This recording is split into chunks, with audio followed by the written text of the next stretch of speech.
Joining us to discuss how the E-Naira will work and its benefits to the nation's economy is Dr. Hassan Mahmud.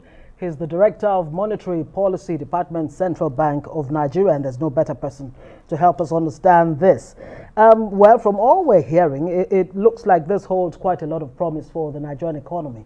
But people are asking, exactly how fundamentally different is this E-Naira to, say, cryptocurrency, for example, and there are other challenges, of course, we will come to all of that, some experts are also saying that there are risk factors like fraud and what have you. Thank you. The eNaira is substantially different from the cryptocurrency. The cryptocurrency is in the asset side of it. The eNaira is a currency, it's a naira. It's the same legal tender that you know as the naira you used to buy things. So it's the digital form of that naira. It's also different from electronic money, like the ATM cards, you have the POS, the bank transfers. Those are monies that are created electronically, but the digital naira or the e-currency is naira in digital form. So it's like I'm giving you naira, but you are not seeing the naira. That is the most reliable exchange that you can do. The easiest way you can accept or trust a payment, if I buy something for you now for 10,000 naira, is to give you 10,000 naira and you're seeing it. Yeah. When I give you, okay, this is my QR code, scan it and get some money, you will still be thinking, okay, let me see, it's in my account, let me see if I can use it. But when you get the digital currency or this naira now with the central bank, that is the central bank money, and I give it to you, you are 100% sure that this is cash I'm getting, it's not counterfeit, this is cash I'm getting, and that is a payment for what I've given out. So the eNaira, one, is the central bank currency. Two, it is the legal tender. So the other monies that are like private monies, you have issues around them. You need to come to some settlement platforms where it is agreed that yes, this is a legal tender or this is a means of exchange for this type of transactions. But because people always have this argument that what's different from this from my ATM card, from my bank transfer, from my online transactions. Yes. What was the difference? But when a commercial bank or any other fintech creates a wallet, that wallet belongs to that entity. That entity has its own reputations. You can't compare that entity's reputation or institutional capabilities or whatever, or technologies, to a central bank, legal or constitutional institutions empowered to issue legal tender currency, empowered to manage, the minting or the production of the currency of that country, issuing its own currency. It's like the naira. All right, Hassan. The president says this will increase Nigeria's GDP. I think it says something like $29 billion over the next 10 years. Yeah.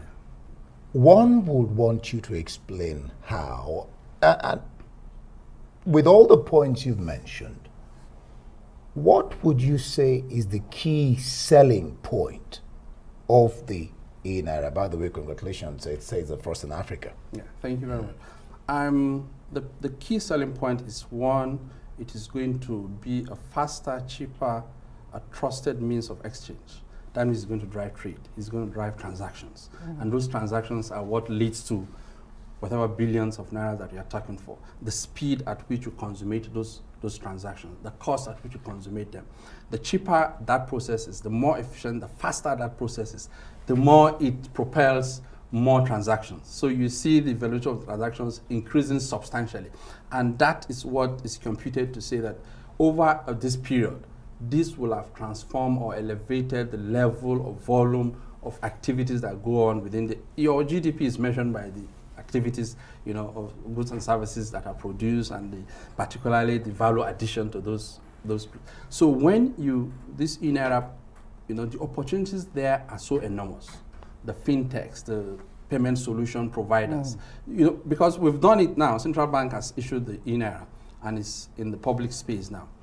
The kind of innovations and solutions that these smart young guys, startups will bring up to this now, Central Bank itself is not even aware of them now, because they will start coming and seeking for approvals. I have this product, it can solve this problem, it can get monies to these villages, it can make payment for water bills. You know, the market creates that, you know, opportunities for these startups to grow. And those are the economic activities we're computing to see that over this period, you see this increase in the volume of activities and, you know, rise in our GDP numbers. Yes, indeed. And I'm wondering how realistic $29 billion in the next 10 years is. But with the benefits that you've just reeled out, there are risk factors. And the major risk that experts have, you know, drawn attention to is the risk of fraud. Yeah. Does the CBN have instruments in place to check that or minimize it to the barest minimum? What are those? One of the fundamental criteria that was used to, you know, determine the choice of technology and technical partner in this is one, the safety of that platform. You know, central bank is to, you know, to ensure a safe and sound financial system. That safety is largely driven by technology now. It's not by brick and mortars or any physical. So the blockchain technology, you know, because, you know, there was this argument around why throw out the whole of cryptocurrency. There are other things that are good about it. One thing that is good about it is the underlying technology, which is the same digital ledger that is going to be running this. And what that does is that it's allowed for instant settlement of transactions, and it's final.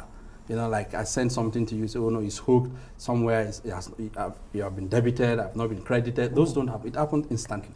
If you open the digital Naira, within 2 seconds, you see alert on your system straight away. You know, and that is final. Are you saying it's fail-proof, it's fraud-proof? Is that what you're saying? What I'm saying is that the infrastructure proficiency that is there to protect, because it's central bank money. It's like somebody telling you that he can go into the central bank treasury and take out money. Impossible. All right, let me ask you this before we let you go. It's very important. I gather that the e-wallet has an app already. You'd like to tell us about the app and the website? Somebody listening out there wants to know how you can latch onto this opportunity. Yeah. So the eNaira has a speed wallet, which you can download. And that speed wallet, you can now sign up on that speed wallet tied to your bank. So even around the security issues you talk of, the governors mentioned about BVN. There are KYCs around even onboarding on this. And because we already have a very robust payment system infrastructure and KYC mechanism within the system, we are latching on that to also, you know, interoperate with this eNaira system. So while you are onboarding, and that onboarding means, you know, like opening an account, you know, while onboarding, all these KYCs are done, you're already riding on an existing technology, which is, you know, well proven to be quite reliable. But all the same, we're not sitting down and saying, okay, we have, because, you know, these hackers or virus or whatever, they're also renovating on daily basis. So we're also on the move, you know, also counteracting that and being firewalls. New malwares will come up, new attack systems will come up. So you have to be also very dynamic, very proactive. Technologically, it's not that you're sitting down there. So if you go to your computer now, you type in speed wallet and it yes, comes. go to yes. That's what you Apple. Okay. Yes, when you go to Apple Store, if you have Android, Google Play, and you type e-wallet, you will see it come up. You see the logo. You've already seen the logos everywhere within the central bank. You just download it. And that's it. Yes, download it, and then you see the instructions. It's very user friendly. Sure. Tells you what to do, what you need to add to it. All right, Dr. Mahmoud Hassan Mahmud, rather, Director, Monetary Policy Department, CBN. Thank you for being on the program. Thank you very much for having me.